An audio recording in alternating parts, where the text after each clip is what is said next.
Families say a change to a Virginia law is tearing them apart. Last month, state lawmakers signed off on a change to a law which would have expanded the number of inmates qualifying for early release. The lawmakers say keeping them behind bars is best for public safety.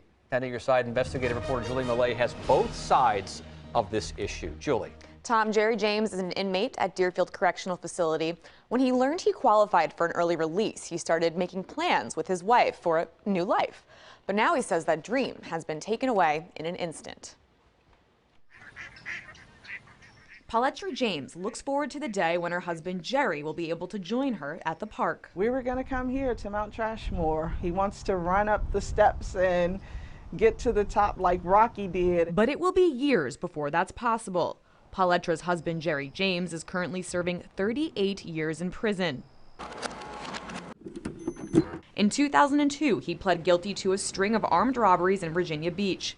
He had brought a BB gun into 7 area banks and demanded money.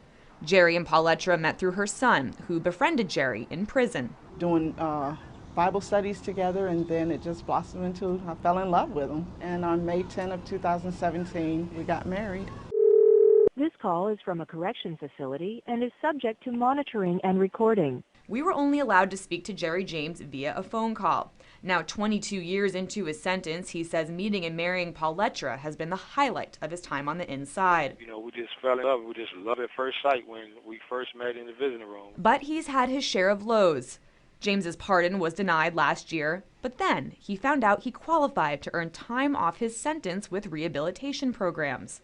This was a glimmer of hope for us. While James never received paperwork with an exact timeline for an earlier release date, he says in talking with counselors he expected about 7 years to be shaved off the time he was serving for the non-violent portion of his sentence.